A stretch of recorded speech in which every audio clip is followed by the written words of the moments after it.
There was once a boy who carried a mirror everywhere he went, not to see himself but to watch how others looked at him. If they smiled, he smiled.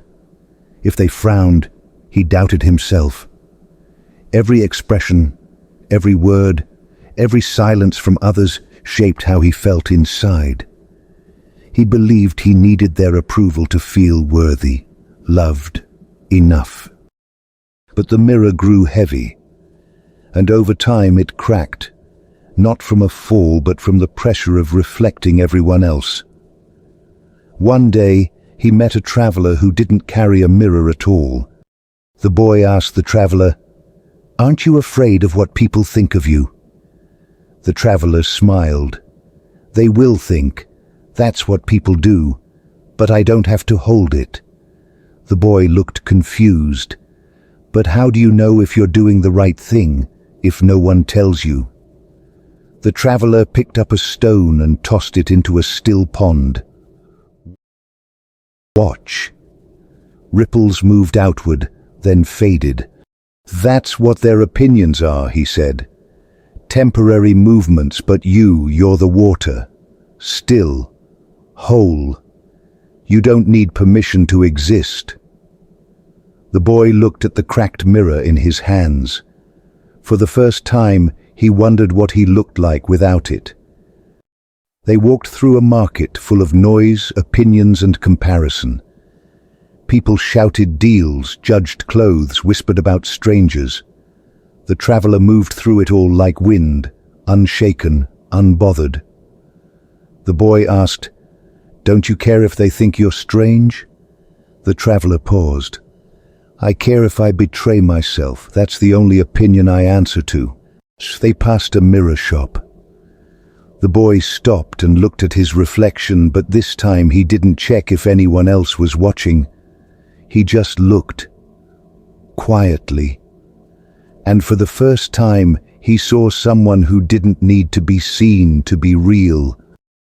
If this story speaks to your truth, subscribe and tap the bell.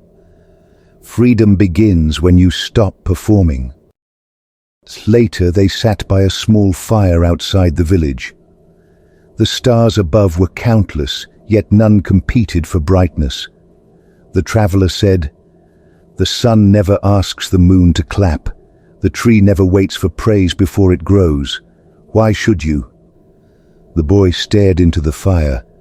"I've spent my whole life trying to be enough for them." The traveler looked at him kindly. "And has it ever worked?" The boy was silent. "You don't need to be approved. You need to be aligned. Approval fades, but alignment, that stays."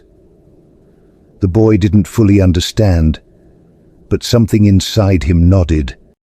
The next morning the boy woke before sunrise. The traveler was already up, watching the light stretch across the hills. The boy sat beside him. "What does it feel like?" he asked. "To not care what others think?" The traveler smiled. "It doesn't mean I feel nothing. It means I choose who I give power to." He handed the boy a small, smooth stone. "Keep this in your pocket.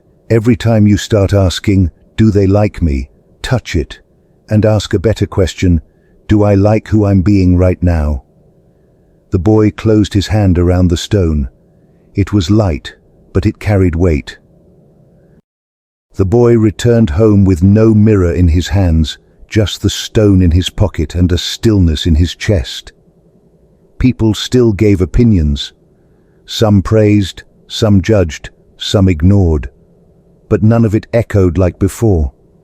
Because now he didn't measure his worth in their words. He measured it in presence, in peace, in how honestly he lived. He didn't need to perform, impress, or explain. He didn't need to be seen because he had finally seen himself. And in that quiet freedom, he realized, approval is borrowed, but self-respect is earned.